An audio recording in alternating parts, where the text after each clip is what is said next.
Hello people, it's a Secret Anime Fan here. Today's video is a review, discussion, recap, however you want to name it. Hey, let's go with all three of The Promised Neverland, chapter 125. We're going to be discussing the event, so expect spoilers.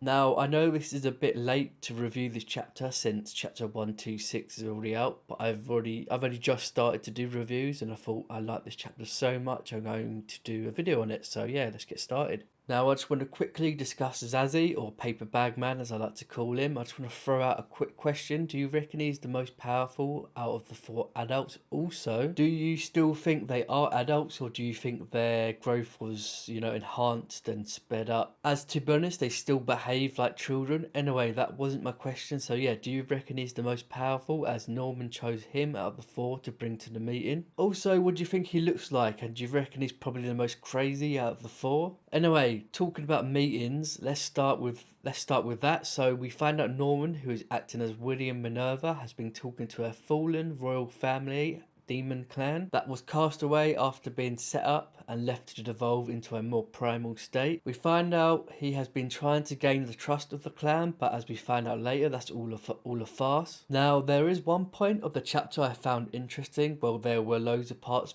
I found interesting, but still the one I found just one of the ones I found interesting was when Norman offers, or should I say Zazie, but Norman as well, offers the clan demon heads. Now this is really interesting. Sure, we already knew demons may result to eating their own kind as a last result, but we find out that they eat them quite casually here. Sure, the clan was on hard times. Could be also that the hatred for the other demons runs so deep and that's why they eat them. Either way, an interesting point. Let me know your thoughts on that in the comment section. Can demons eat other demons to retain their form, or is it even if it's only just by a little bit to retain their form? Let me know in the comment section. So we learn Norman wants to form an alliance with this clan, and first I was thinking, what is Norman thinking? He's acting just like the Rattree clan. Probably butchered that name and need to double check that for my next chapter review. But I suppose the real William Minerva also acted the same way as Norman is now in a sense, so not too big of a surprise. Still, my first thought was out of shock, followed up by a yeah, oh yeah moment. That kind of makes sense, he would do this kind of thing.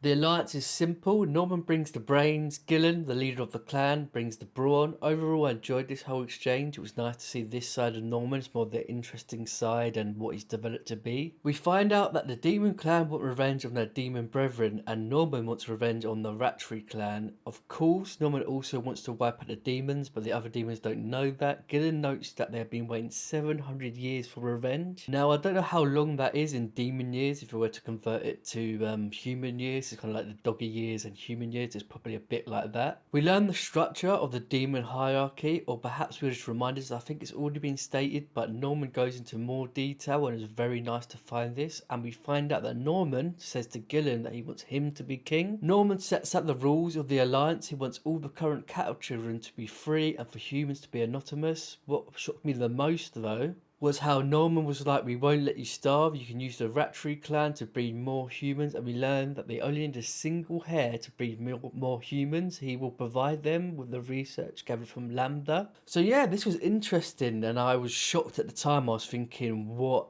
is Norman thinking? How can he say these things? How can he let more children be bred to be eaten? Of course, I don't care about the Rattree clan. They can get eaten all they want by the demons. I'm not bothered by that. But luckily, Norman saved my feelings of unease. Yeah, he saved my feelings of unease that Norman was going down the wrong road when he reveals he has no intention of keeping the promise.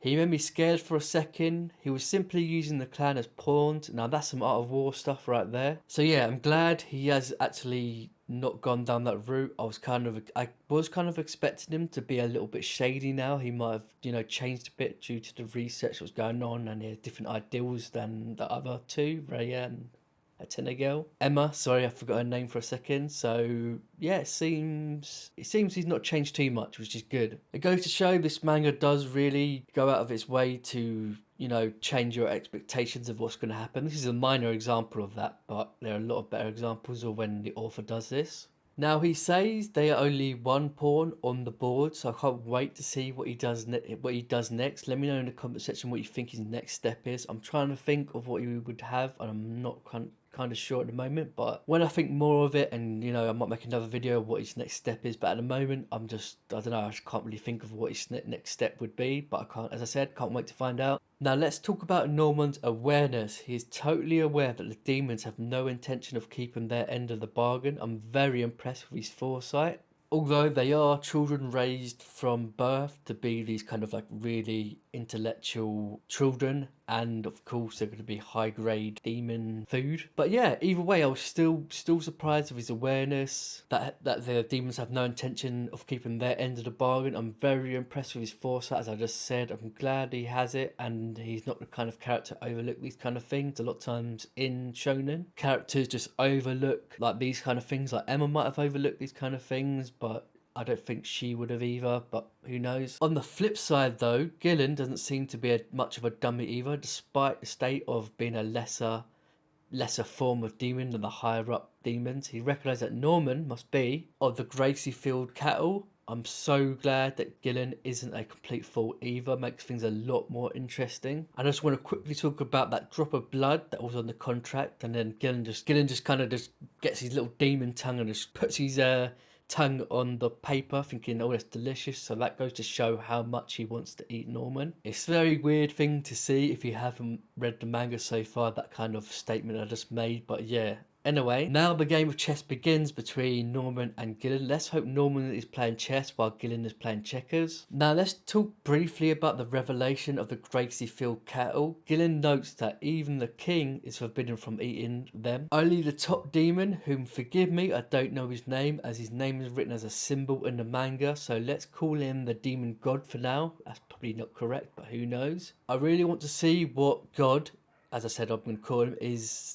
So let me know what you think he is in the comment section. I may have completely missed something. Let me know. Also, I can be forgetful at times. You can call me the anime goldfish. Now, if God is actually a human or something like that, that'd be really messed up. Or if he's a hybrid demon or something along the lines of that, who knows? Either way, I can't wait to find out. Let me know what you think this symbol demon is, or if he's a demon or whatever. I really want to know your opinions. And that's it for chapter 125 of The Promised Neverland. I know this is more of a recap than a discussion, and I'll try and do more discussion than review types, but yeah, let me know what you think about the whole chapter. I'm going to do the chapter 126 soon this week. I've got other things on my channel. I do character stories. I'm going to start doing theories, and of course I do chapter reviews of One Piece. I'll do My Hero Academia when I catch up to it. Of course I do Promised Neverland. I'm nearly finished reading the Kingdom manga, so expect reviews from these kind of things. Anyway, please like and subscribe, and see ya.